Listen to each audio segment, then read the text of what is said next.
Food.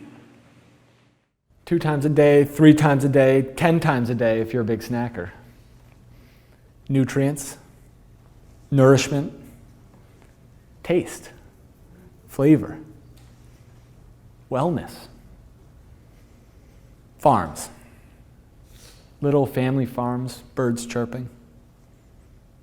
Industrial farms. Big farms.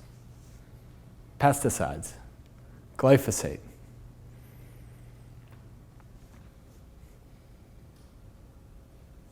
Food miles. Nutrition over time.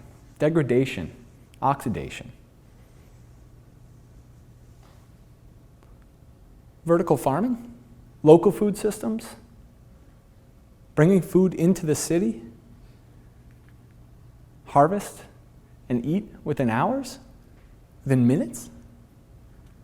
Hydroponics. Chemicals. Organic hydroponics. Ecological hydroponics. Ecoponics. Seeds. They take light. They take water. They take a substrate. That's all it is. And today I want to talk about food. And specifically, I want to talk about how you take a seed, plant it, and grow it. Now, what I'd like for you guys to take out of this talk today is an inspiration. If you don't already grow some of your own food, even just a little bit, I want you to try growing some sorrel. Sorrel is a plant, it was one of the first plants I grew. And unlike a lot of different lettuces, which all sort of taste the same, sorrel knocked my socks off. This thing, when you harvest it and you eat it, it's like you're having a warhead. It is a sour taste. It makes everybody's face do this weird contusion. So I recommend sorrel as your first crop. Yeah, so I want to start by telling you when I started caring about seeds, and it was after high school. It was in college. It was during my senior year at MIT, where I was studying mechanical engineering, and MIT sort of split. Some of the fraternities and dormitories are on one side of the river, the Boston side, and a lot of the classes and athletic fields are on one side. So I was strolling back across the river. It was windy, it was cold, it was January in Boston, snow everywhere, the furthest thing away from a farm that I could think of. But I wasn't thinking about farming, I was just thinking about getting back to my room and doing some work. So when I got back to my room, I saw my roommate there on the floor. His name's Jamie Byron. Now Jamie's a crazy guy. He's an aerospace engineer from MIT. He grew up in Virginia. He moved to MIT, and we'd been building planes. We'd been building sort of model aircraft planes. We'd been building all sorts of stuff together. We had a fun 4 years. But Jamie, in that moment, seemed singularly focused. He had a fire in his eyes, and he was sitting in my fraternity room floor with PVC pipes and plastic crates sprayed out everywhere. He was sawing things together. I had no idea what he was doing. But as soon as he started telling me, I recognized this wasn't like his previous hobbies. And we'd had a lot of them together. We'd built a lot of stuff. He really cared right now. He said, I'm going to build a farm, and here's why. See, Jamie had worked at a farm. As an aerospace engineer, he went out from MIT and worked at a farm in West Virginia, which was rare, especially right before your senior year when most people are worried about jobs. He needed to get back in touch with his roots, back in touch with the land that he grew up on. It was during that year that it was during that summer that his focus shifted from airplanes and technology to farming and soil. And he realized that the current way that we do industrial agriculture and we grow food on this planet, it's pretty messed up. We use a lot of pesticides, right? And imagine not just whether the different pesticides and herbicides that we use in our conventional agriculture, if it makes its way to us at the grocery store, which it does, but also the workers. Do you really want someone in a hazmat suit preparing food that you're going to eat? I don't. So in that fraternity room, as he's sitting on the floor, he talked me through a bunch of problems. Pesticides was one. Another was soil. With the rate that we're using our soil, we've used about about 40% of our arable land is now destroyed. He told me, he actually threw an apple, he had an apple with me. He said, this, when you pick it up from the store, on average is between 9 and 14 months old. It's been picked 9 to 14 months ago, sprayed with a few chemicals, put in wax, and put in chiller.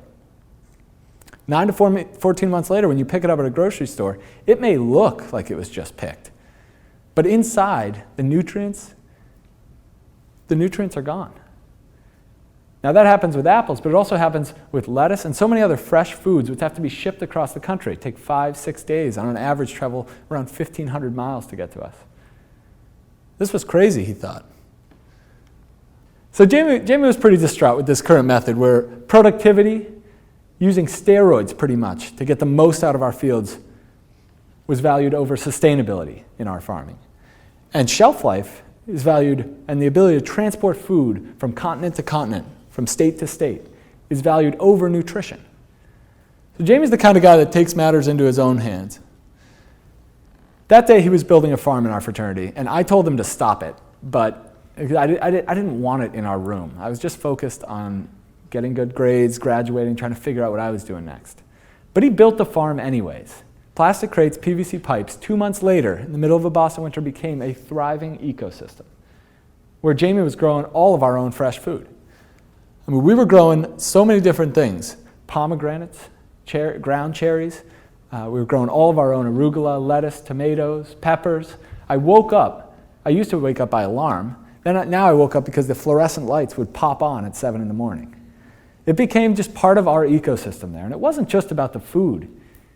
It was about the sense of nature, the sense of stillness, the sense that in the middle of a hectic urban environment, we could be connected to ecology. It was also about cleaning the air. We had probably the most oxygen-rich air and particle-free air out of anybody in Boston. So we loved living with this thing. And it got us thinking about, why is it that in society today we separate where people live and where they go to school and where they play, generally, away from nature? Why do we segregate these two? What would it look like if the world was more connected between ecology and between human life? At about that time, we had the farm going in the room. I was doing a lot more research. I was fascinated by Jamie and by what Jamie had done to our room and our lives. This is Dixon Despommier, professor at Columbia, and he wrote a pioneering book called The Vertical Farm: Feeding the World in the 21st Century. And it was in this book that I got inspired, thinking, oh my gosh, Jamie has done this thing in our room, which is so cool. Other people are thinking about this. Other people are thinking about how we mesh ecology and human life and cities. So especially 4 years ago, when I was a senior at MIT, a lot of Dixon Despommiers' book was seen as fantasy by so many people. If I read the book and I felt so inspired, but I looked online and people were bashing it. They said, this is utopia, you're crazy. Well, fast forward a few years, and things are really starting to shift. Some of the largest companies in the world are starting to see this as an opportunity. And there's a lot of focus on the industrial opportunity, the cities, the skyscrapers, transforming all that. Vertical farming, these warehouses where you can stack up and you can have the productivity in an acre in the size of a shipping container. You can do incredible things this way.